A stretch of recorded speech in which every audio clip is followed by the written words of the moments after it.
Welcome to another live episode of the Wisco Fanatics Show, where we discuss the Packers, Bucks, Brewers, Badgers football, and basketball from an optimistic perspective.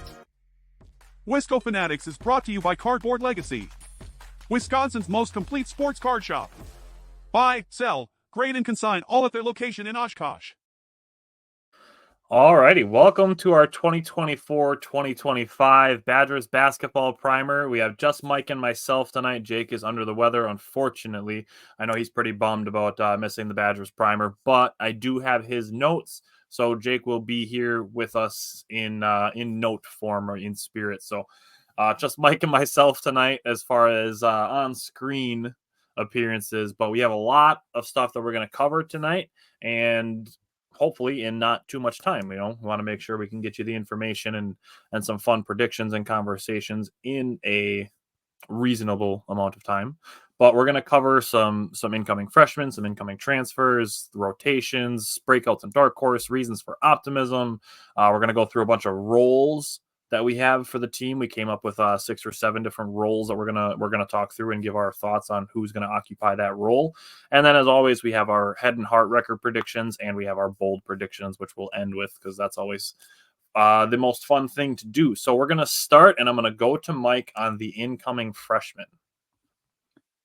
All right, what's going on, everybody? Brand new year here. In addition to the freshmen, the Badgers, fun fact, we got 6 new scholarship players coming into the roster, which I guess this is a year, I guess, before I name the freshmen, this is a year of unknowns, so to speak, right? Because we're bringing in not only the freshmen, we're bringing in multiple transfers. We're in a new era of college basketball. A lot of roster turnover. We're kind of catching up to things of how it works in terms of, the NIL transfer portal.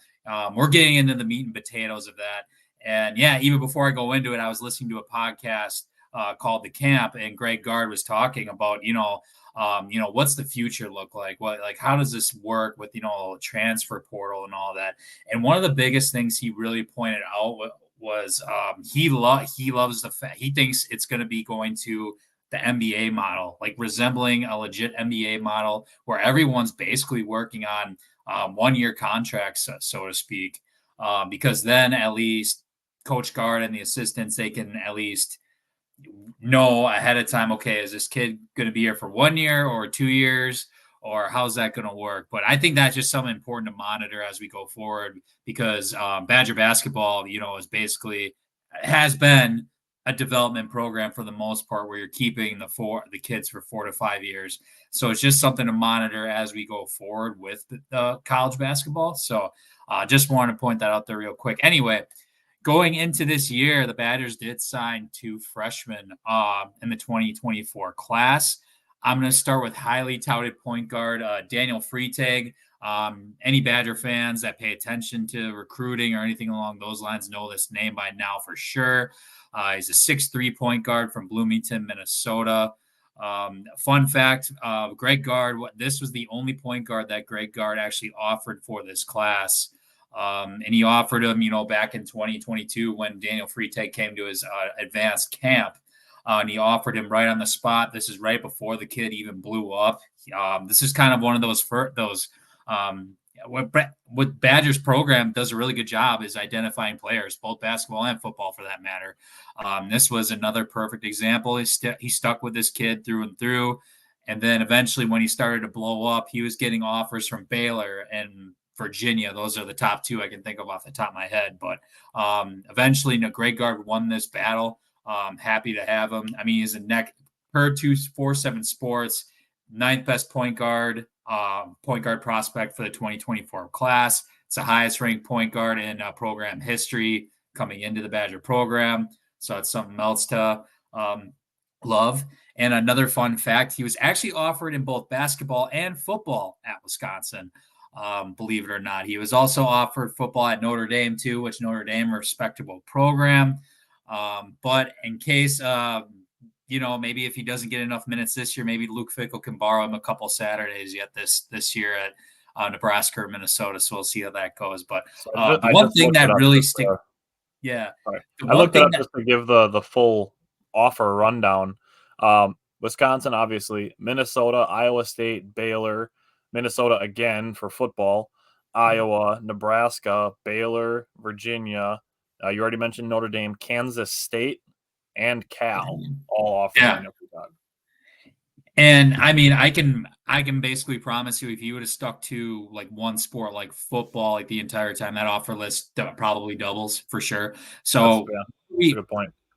Ultimately, what we're getting out of Daniel Freitag, freakish ability stands out point blank for sure. If you watch highlights, you're going to see a bunch of dunks. You're going to see, like I said, a bunch of athletic ability. His passing vision, I think, is another call out. He averaged 26 points, 7 rebounds, 7 assists last year. And he knows where his players are at all times. I mean, as a point guard, he should know that. But I think just like the presence of mind definitely sticks out. The one question I have with him, at least from the start, is going to be his shooting ability. I think, the last couple of years, he has been able to score at will due to his athleticism, but it hasn't necessarily been from his outside shooting. So that's something I'm looking forward to seeing developing through the Wisconsin program. We do like to shoot the 3 ball in this program too. So I think he's going to have opportunities to get better in that sense. So very, very excited for Daniel Freitag to join the program. So then the second the second kid going into the program, another kid from Minnesota, 6'6" guard / forward, Jack Robeson from Lakeville, Minnesota. For any Badger fans that know what Lakeville, Minnesota is, you should know. This is the 4th Badger basketball player in the last 5 years that we've taken out of there. It started with Nate Reavers, then it came down to Tyler Wall, then most recently Nolan Winter, and now Jack Robeson, who was high school teammates with Nolan Winter. So the Lakeville, Minnesota pipeline is fine and dandy these days. What sticks out about Jack Robeson, he's a lefty. He's a straight up shooter. 6'6", lengthy guard. Shooting ability stands out. He's got great offensive instincts too, and just has a nose for the ball.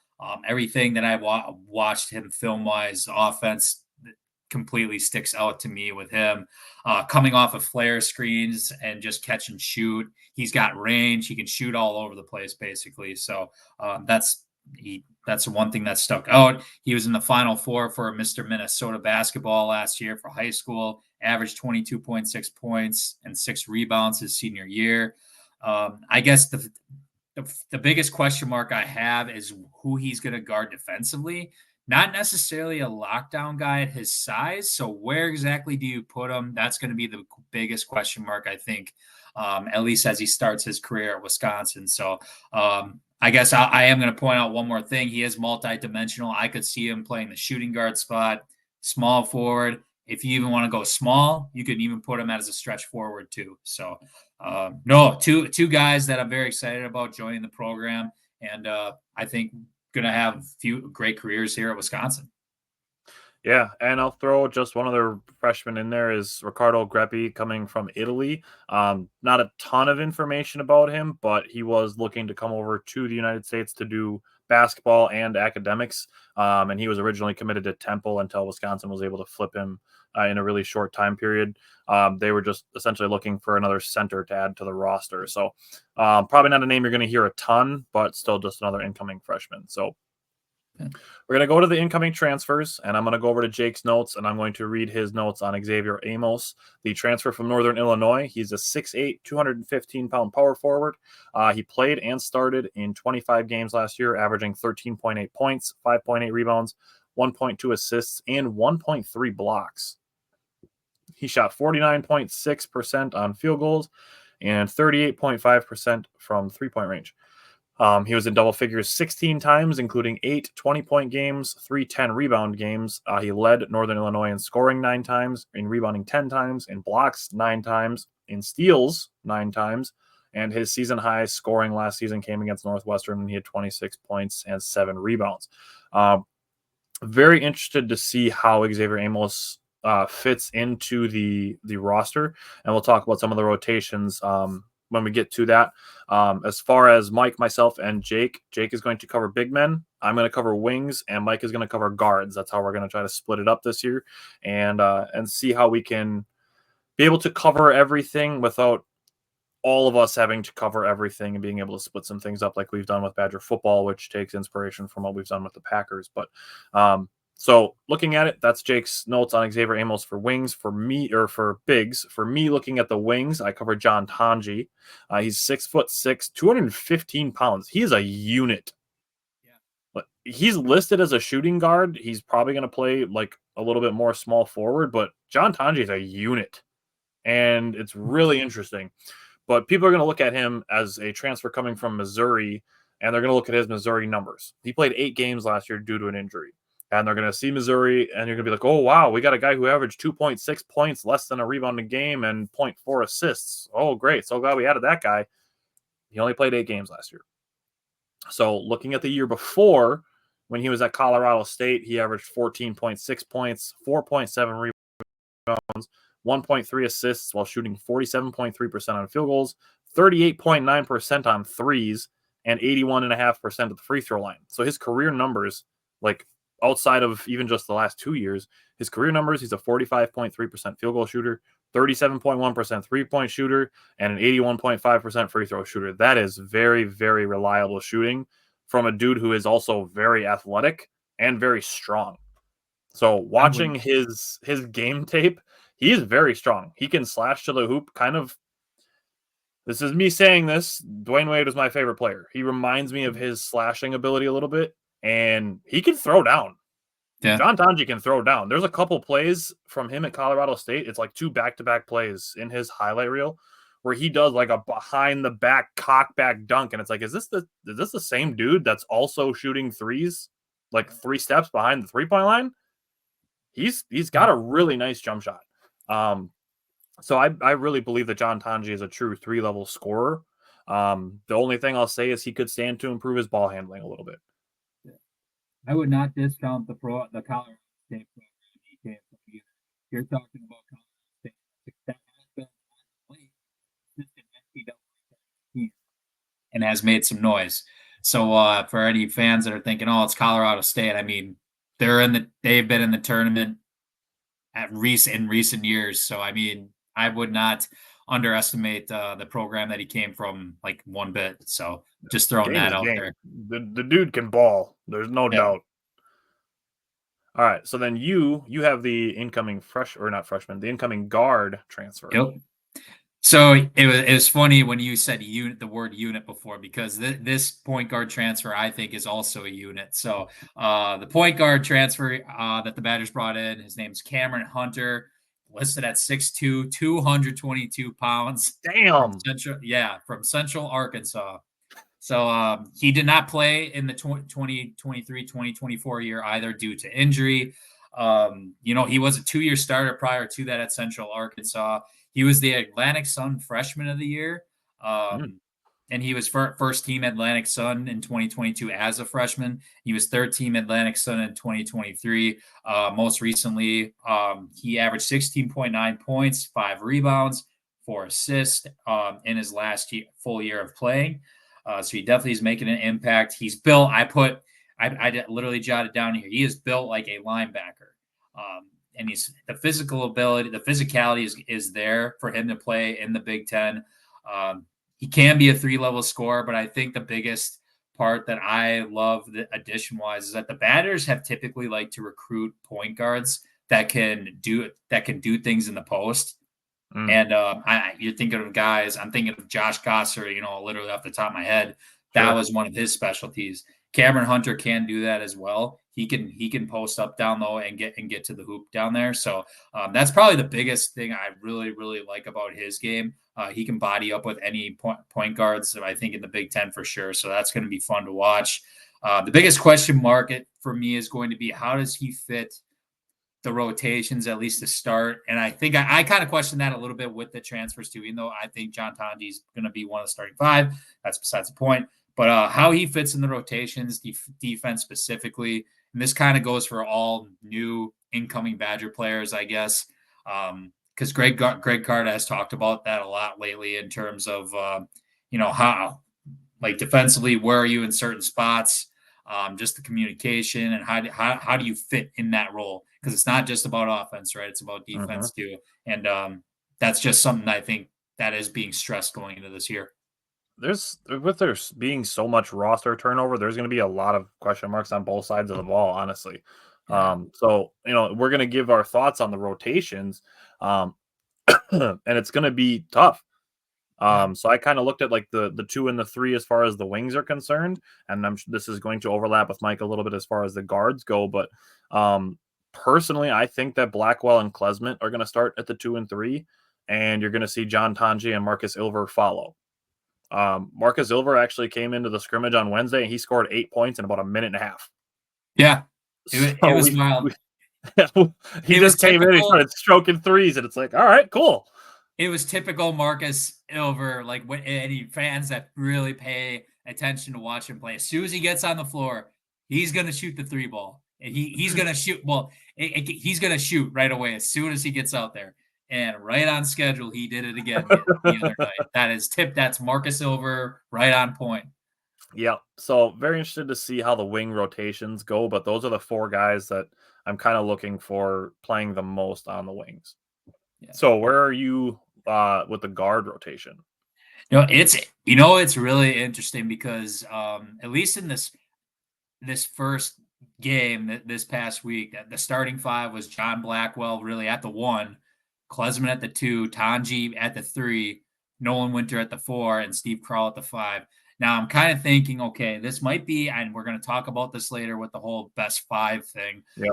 But I think based off of experience, like within the program, I mean, Tonji does have 4 years of college experience playing ball too, so I can see why, because he's got plenty of history, why Greg Gard went that route. So that's going to be interesting to see going into the year. For guards, I mean, the first 2 that I'm going to talk about the most actually are going to be Max Klesmit and Kamari McGee. I actually do expect Kamari McGee to have a big year for this program. I'm going to talk about him in a little bit in another segment as well. I think he's going to be the first guard off of the bench, probably the 6th man too, to be quite honest. If the starting lineup stays how it was on Wednesday, I guess I could see that happening. I could see that starting lineup happening on Monday, probably until they start to figure it out. They had 14 different, I think it was 13 different guys playing this game on Wednesday, 9 to 10 of which, I mean, looking at it first glance, I could see making this rotation. And Greg Gard was actually talking about on the camp podcast, he still wants to get to that 8 number in terms of having 8 players in the lineup, maybe 9 on occasion. So it's going to be very, very interesting how this works out. But you got Max. I'm just gonna throw out Max Klesmit, obviously with the guards, 3rd year with the program. 9.9 points last year, 2 rebounds, 2 assists per game, 39.8% from the 3. He actually, if you watched him most of the year, there were times where he looked like the most unstoppable player on the court, and there's times where he kind of disappeared. For example, his highlight, I think the one game that jumps out at me immediately is 21 points all in the first half against Marquette. That was an absolute insane, wild. The most insane heater I've ever seen in a game, to be quite honest. He was lights out, and he literally put Marquette in the rearview mirror in the first half. It was done. And Marquette had a fantastic year, and Klesmit literally just shot them out of the building. So I mean, that's just one example. His game winner against Purdue in the Big Ten tourney was insane. I think I damn near got a heart attack after that. I was jumping for joy. Obviously, that was a freaking battle. Zach Edey. Yeah, we don't got to go down that route. And then, I mean, he had a career high 26 points against Indiana at home last year. And so just putting games like that, multiple games like that together. But there were times where he did disappear a couple times. Like where was he? Like we could have used him in certain circumstances. So for this year specifically, I'm looking for consistency. We need him. He's one of the leaders on the team. We need him to be consistent and reliable on a game-to-game basis. So I'm just looking to see how that's going to work for him. And then Kamari McGee, as I said, I'm going to talk about him real quick. Again, 3rd year with the program, and he's just a spark plug. I mean, he makes everyone on the court better point blank. I mean, there's a 5-game stretch when he was out last year, and we talked about this in the group chat, how much we actually miss him because he literally makes everything better and does all the dirty work. I mean, he's a stat stuffer. Like the other against River Falls the other night, 5 points, 4 rebounds, 6 assists, 1 block, 1 steal. He legit reminds me of the way that like the Pacers use TJ McConnell and the way that the Celtics use Peyton Pritchard. He's going to be like that kind of guy for the Badgers, where he just comes in, he's gonna try to hit some threes, and he's gonna try to piss off your point guard. Correct. I literally wrote, he's going to get in your face. So, I could see him averaging over a steal a game this year. Yeah, I'm gonna be talking about him more. He might be my guy tonight. Anyway, I think one of the most inspiring games he had, this first game back last year after he missed those 5 games, it was against Rutgers, and he scored 11 points off the bench, 3 of 3 from the 3-point line. It was insane. First game back from injury, it was at home. Crowd was just going nuts for him. And he's a fan favorite as far as I'm concerned. So definitely looking forward to him. And just not afraid to get dirty or very aggressive. So I'm looking forward to see how he going into his senior year. I believe he's a senior this year. How he looks. I think he's going to look great. I think his minutes are going to go way up, and he's going to provide a spark for these guys.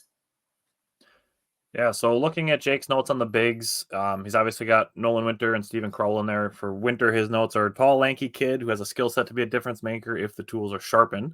He has a nice 3-point shot. Would love if he added 15 pounds of muscle to be able to play down low some. Pretty similarly to how I felt about Nolan Winter last year. Steven Crowell is going to be a very interesting piece this year, and he was on my shit list a little bit last year because of the amount of times where he would catch the ball on the 3-point line with his feet facing the sideline. So I am going to jump in on Jake's notes here and just say, Steven Crowell, if you catch the ball, face the basket, please, because you can shoot threes, and he's hit some clutch threes. So Jake's notes on Steven Crowell are that he needs to play consistently with physicality and toughness. He's an okay shooter, has a good right-hand hook, and uses his length well on defense sometimes. Then the other big men that he has listed, he's got Marcus Silver on there. His notes on Ilver says, oozes potential, lacks confidence, has good size and quickness for the 4 spot. We'll see if they use him at the 4 or the 3 or both. Carter Gilmore, fundamentally sound on both ends, plays with toughness. Everyone wishes Crowell had. High IQ, willing to risk his body first to the floor type. He's got Chris Hodges on here, a thick leaper who can be a lob threat, a little undersized to play center and doesn't really stretch the floor. And then he does have a little bit of notes on Ricardo Greppi. He said, what I gathered is that he's a big body kid who can clean the glass. I'm happy to let the coaches get their hands on him.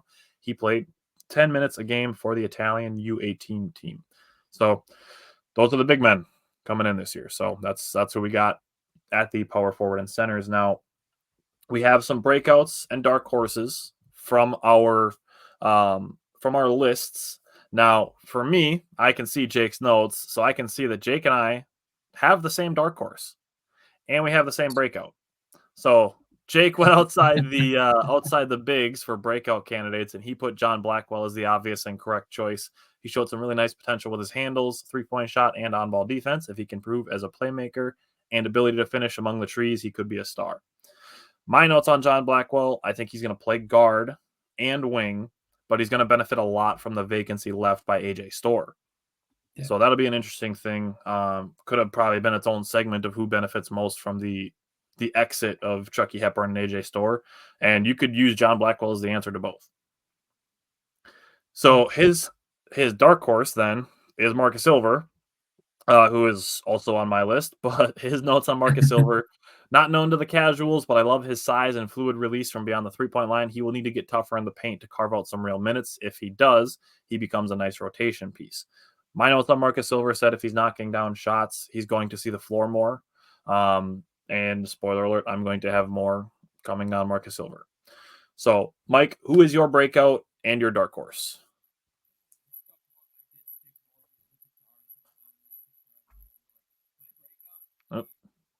Gonna have to have you start over, Mike. I can't hear you. Still can't hear you.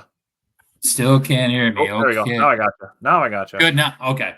All right, start over. I stuck to the guards on this on my end. So my breakout, I got Kamari McGee. I think Love he it. takes a huge step this year. Love it. I think he's gonna average 15 to 20 minutes per game this year. I honestly think that. Yep, I can see that. He looks like he belongs out there with everybody else now. I mean, it took him a Yep. couple of years. Now I think he's fully adaptive to the Big Ten, to D1 high Power 4. Power 4 sounds weird now. I was about to say Power 5, but Power 4 college basketball. I think average of 1.3 points last year. I think he can get to like that 4 to 5 points per game, like 3 to 4 assists, and even 1 to 2 steals per game this year. I honestly think he can get to that. I think it's doable because right now, I think out of the 3 point guards on the roster, between him, true point guards now, between him, Freitag, and Cameron Hunter, I think he's the most ready right now. Not trying to discount the other guys, obviously, but I think at least to start, I think he's the most ready. He's got he's been battle tested for the last 2 years now. I think he's got a huge opportunity to help us win some games this year and be maybe not necessarily go-to scorer or anything like that, but just like doing all the dirty work and just making players better and getting that 15 to 20 minutes per game. And I think we're going to hear his name a lot this year. Yeah, I like that a lot. And my dark horse, this is real dark, okay? I'm talking, so I got redshirt freshman walk-on Jack Janicki for any bet. Yeah. Okay. So the reason why I bring that up, he's been the talk of this fall camp. Between John Blackwell quoted him the other day. Coach Gard has talked highly about him. He just talked about he knows the rotations, being in the right spot. And one of the key things he pointed out was being reactive versus proactive, right? That's kind of the difference between, some Badger players that have been in the program now for even just 1 year versus some of these transfers that are coming for the first time. They don't have that first year under their belt.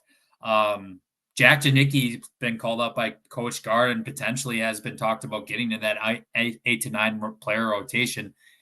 I'm not going to put all my money on my eggs in one basket going off of this game the other night, but I mean, he played more minutes than Xavier Amos, Cameron Hunter, Freitag, Robeson. That doesn't mean too much. Marcus Ilvery played more minutes than 5 points, 2 rebounds, 1 assist. I mean, we'll see what happens there. But I mean, no, this is a freshman who actually turned down other Power 4 offers from Wake Forest, DePaul, to come to Madison to walk on, right? So I'm looking forward to seeing how his career turns out. And I mean, the way it sounds, he's got a shot. I mean, he's been talked about all fall camp, not players and the coach. So he's going to be my ultimate dark horse. Yeah, that's deep in the bag for the dark horse on that one. Yes, it is. So I think we have a really cool segment here, and it's the reasons for optimism for the 2024-2025 Badgers. I'm excited because I haven't seen Jake's yet, even though I have his notes. So I'm going to start with Jake's reason for optimism. His reason for optimism is lineup flexibility. Gard and company have done a really good job of adopting the NIL and using it to create a modern roster. Badgers can go big, small, and spread the floor with shooters and have a defensive lineup. So I like that from Jake. Mike, what's your reason for optimism for the Badgers this year? That's definitely part of it. The first thing I did put down is we're going to have options. I think we're going to be able to guard big teams or small teams regardless. We'll be able to do proper rotations depending who we play. If we play some big motherfucker over in Purdue versus playing a team like Michigan State who's not as big, we can go big, we can go small. We'll be able to adapt to that. And what I also like about this is, I mean, it's great having star players. We don't have many star players, quote unquote, but we definitely will have multiple guys that can come in and contribute right away. I mean, it's only a matter of time before all these transfers are going to be accustomed and accumulated to the system. And then I have no doubt we're going to – I think for sure we have that set. We have 7 to 8 guys that for sure can go on the court right now, right, make a big impact. I think that number is going to climb as the season goes on. Once the transfers start to get, their feet wet a little bit and whatnot. But I just like the fact that we don't have many star players, but we have many A lot of upper dudes. D1 caliber guys Yeah. that can play at any given moment. And it's going to be by committee this season. Someone else is going to have to step up throughout the year. Yeah, that's how I would word it. All right. So I've been waiting to get to this primer because it's something that a lot of people haven't given any credit to. And I've been waiting to bring up the fact that Luke Fickell's recruiting strategy is rubbing off on Greg Gard. We've had for the 2 years that we've had Luke Fickell, we've had the Luke Fickell bat signal. And lo and behold, the first Badgers season that we're going to have after the first full season of Luke Fickell, now Greg Gard is doing recruiting videos on Twitter. Yeah. Wonder where that idea came from. So I love that Greg Gard is adapting and changing, especially in the recruiting aspect. I think it's something that rubbed off from Fickell, and he's realizing that college kids like being spotlighted on social media. It makes them feel recognized. It makes them feel wanted. And that's something that future recruits will also appreciate about Wisconsin. Hey, their coach is excited to have me here. They're excited to tell people that I'm coming to Wisconsin. They're excited that they are going to be embraced by the fans who are excited to know who the next recruit coming in is. It's created a lot of buzz, especially in the football program in the first 2 years of Luke Fickell, and now it's transferring to the basketball side, which is something I've been really excited about. Yeah. Also, the scrimmage Wednesday night, the Badgers shot over 30 3-point shots. This goes to the point on saying that Greg Gard is kind of changing with the times, and you brought the NIL factor of it in, but changing with the times of not just how the college game is changing, but how the NBA game is changing. The NBA is going very 3-point central. So you think of, Wisconsin doesn't have a lot of NBA talent because they haven't played an NBA game. They've been very like slow pace, low scoring. We're gonna grind out possessions and play defense. And it kind of changed a little bit last year. The Badgers last year played with a little bit higher pace, and it was fun. Obviously, AJ Storr contributed to that very much. Chucky Hepburn still kind of played a little bit slower pace, but Chucky Hepburn's not here anymore. And with the amount of roster turnover, I think we're going to see some scheme turnover, some strategy turnover. And Greg Gard, on the subject of shooting 30-plus threes, he said because that's where the game is going. So Greg Gard is recognizing that it's not just about what's going on in college basketball. Greg Gard is paying attention to where the NBA game is going, so that recruits can view Wisconsin as a potential stepping stone to the NBA, and that is something that could potentially help increase recruiting. Now, one name that I have to bring up in this conversation, and it's not a player. It is a coach that is coming into Wisconsin this year. Very familiar name, though, and it's Greg Stiemsma. Greg Stiemsma made the rounds at some pretty interesting spots in the NBA as far as his coaching career goes, including being at Minnesota when Anthony Edwards was drafted and being at San Antonio last year. A guy named Victor Wembanyama was there and doing some crazy things. Greg Stiemsma was a part of that coaching staff, and now he's back at Wisconsin. So very, very interested to see how a guy like Greg Stiemsma, who's got a lot of respect among NBA coaching, also spent time with a guy like Brad Stevens, who has had success in the NBA and in college, how much that relationship can rub off. I am very, very excited about the addition of Greg Stiemsma back to Wisconsin basketball.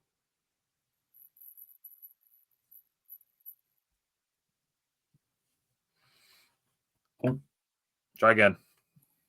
Not bad for a kid from Randolph, Wisconsin, huh? For sure. All right. So we came up with this. It took about 5 minutes of bouncing ideas off of each other to come up with a name for this segment. And we're going to call it Badger Roulette. So it's like a roulette wheel, but it's for the roles that we're going to project for Badger basketball. So we have shooters, our dream pick and roll combo, the clamp defender, the closer, the best 5 and then the team MVP. So, Mike, give me your shooter. Who's your shooter? I got Max Klesmet. Oh, I was really, really close to putting Max Klesmet, but I'm going to come back to him. Jake has John Blackwell. I put John Tanji. Seeing John Tanji's jump shot, it's so smooth. I'm like, watching his tape, I'm like, I cannot wait to see him on the floor. I'm really excited for John Tanji. He has no problem shooting the three. I watched that game the other day. He has no problem cutting it loose. I can promise you that. You are going to see him shoot the three ball. Oh, and he can dunk too. Oh, I'm so excited for John Tanji. I should have made him my dark horse. If I had known beforehand that Jake had Marcus Silver, I would have changed it to John Tanji. All right. Who is your dream pick and roll combo for this year's Badgers? It took me a little bit of thinking here. I got John Blackwell and Big Steve for this one.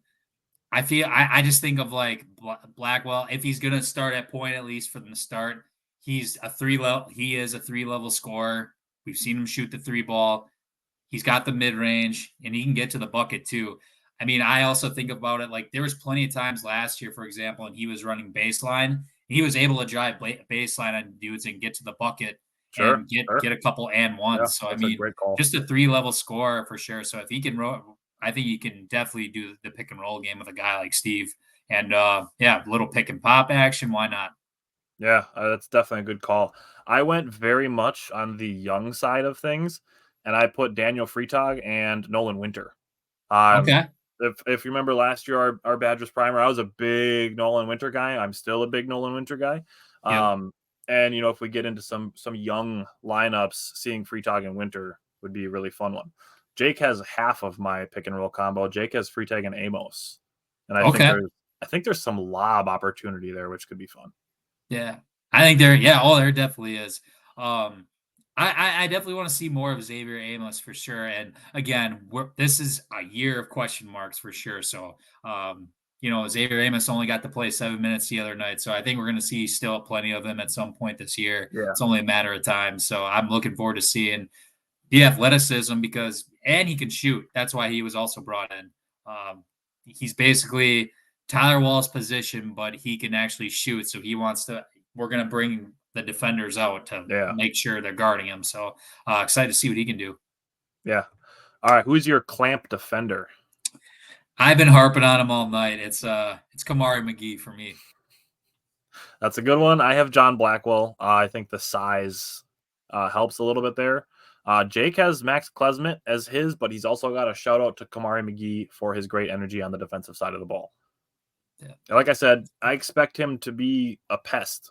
He's gonna bug annoying opponent guards, and they're gonna be like, "I hate this guy. Get him away from me." That's how I view Kamari McGee for this season for the Badgers. I'm excited to see him, and I really like that breakout pick by you. All right, who's your closer? I went back and forth with this so many times, but I'm gonna go with Max Klesmet on this. 3 for 3. Because we've seen him do it. We saw him do it last year. That I go back to the Purdue game. I go to, again, Marquette. I think of Indiana. I think of Northwestern. I think of even Illinois in the Big Ten championship game. Him and Chucky were throwing some haymakers, especially in that second half. So we have seen him do it. So at the end of the day, that's why I went with Max Klesmet on this one. So Jake also has Max Klesmet, and I also have Max Klesmet. And I think even back to the year before, when he had some really clutch buckets against Michigan the year before last year. So even just remembering that and the experience that he has is obviously a big benefit between him and Steven Crowell. I mean, those are the top of the rotation guys that have the most experience on this team because, again, there is so much roster turnover. Mm-hmm. So not saying that Crowell can't be a closing guy, but if you need a late bucket, Max Klesmet is our guy. Right. All right. So I'm going to give Jake's best 5 first. This is interesting. He said his best 5 is Freitag, Blackwell, Klesmet, Amos, and Big Steve. By the end of the year, he wants to be able to include Nolan Winter here. So it's interesting. So I have my best 5 being John Blackwell at the 1, John Tanji, Max Klesmit, Xavier Amos, and Stephen Crowell. So who is your best 5 on the floor?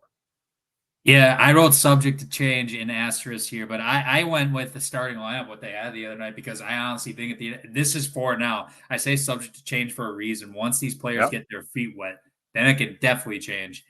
So I got John Blackwell, Max Klesmit, John Tanji. I actually did put Norland Winter in there, and I got Big Steve to close it out. You just looking at it, I could easily see, Xavier Amos obviously cracking the top 5 here. Maybe does Freitag take a jump? Maybe, perhaps. Yeah, it's good. It's a year of question marks, but it also makes you excited too. Absolutely, in a way, it does. Which spoiler at the alert, end of the day, it's going to be by committee.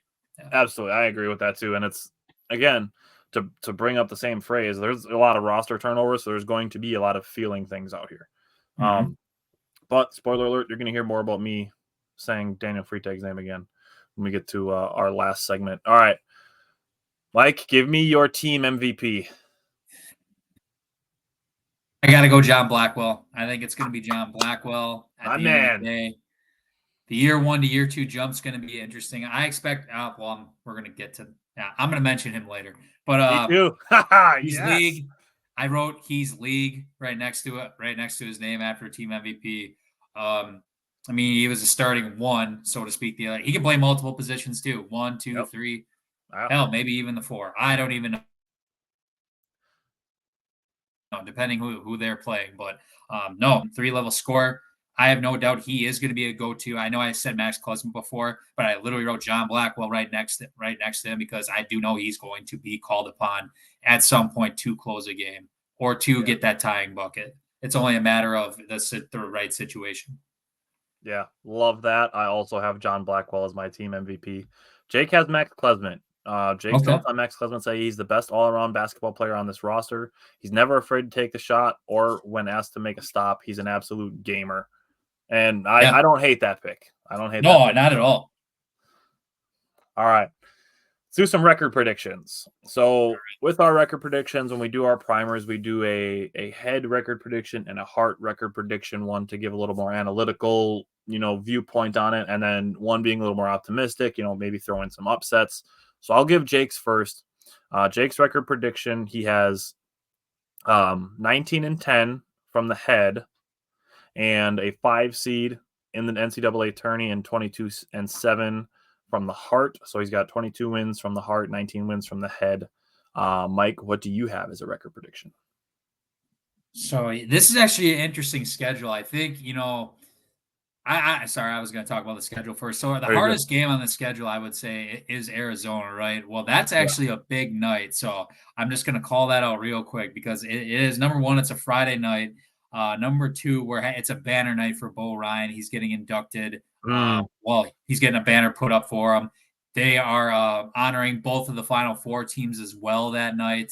Funny they do it when the night we play Arizona. And that was definitely on purpose for sure. So I wanted to call that out, and it's actually really fun. Not to bring too off topic here, but the following day is when Oregon comes to town for football. So that's one hell of a weekend. You imagine if Wisconsin wins both of those games?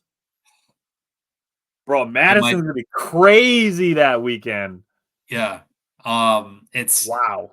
It's crazy. It's crazy as hell. So we got to be on our A game that weekend for sure. We're going to have a packed full house for this game. I wrote it in as a win. I know that's more so of a heart, but even from the head, I even took them too as well. I think we're going to find a way. We got to stop Caleb Love. But that's what Kamari McGee's for. So, but anyway, back to I for some reason I wrote down 31 games in there. I think it's because I have 31 games as well. I don't know. I think Jake didn't have his the tournament in there, is what I'm guessing. So from the head, I have 18-13, and we make it in as like a 10-12 seed, and we win 1 first-round game. From the heart, not too much of a difference. But I specifically called out we'd be 4th to 5th in the Big Ten. I have 20-11. All right, so I do have a pretty big difference in mine, and I broke it into 5-game chunks as I went through it. So from the head, I have 19-12, so I'm not far off from you. From the heart, I have 24-7. Woo! Now I Hell like yeah. I said, I added some upsets in there. Yeah.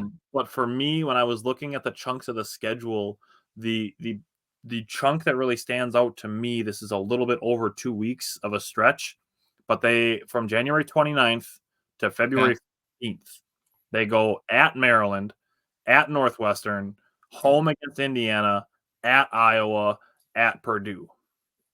That is rough. That is a gauntlet of games Ugh. from January 29th to February 15th. So if the Yeah. Badgers are going to have a chance at reaching my heart record prediction, it's going to need to be a strong stretch in those 4 out of 5 games on the road. Hell, even that Illinois game when they come back home. Yeah. Right after that, But no, Yeah. I hear you. That is kind of a gauntlet. Yeah. All right. Last thing that we have is some bold predictions here. And I'm going to read Jake's first one first. I'm going to try not to look at his other two. Jake's first bold prediction is that Freitag will break John Blackwell's freshman scoring record of 7.9 points per game. Ooh, okay. Okay. All right. Give me your first one, Mike. So this is interesting and the reason why I did this one is because when literally it popped in my head because what Greg Gard said about the 3-pointers. So I got the Badgers are going to score 100 points in a game at least 4 times this season. Ooh, I like that one. That's a good one. We did it All right. once last year, just for reference.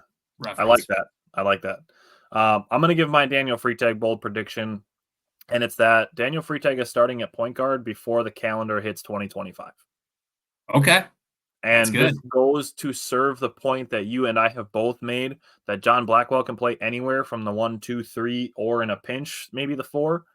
But I do see a scenario where they can go Freitag, Blackwell, Klesmit at the 1, 2, 3.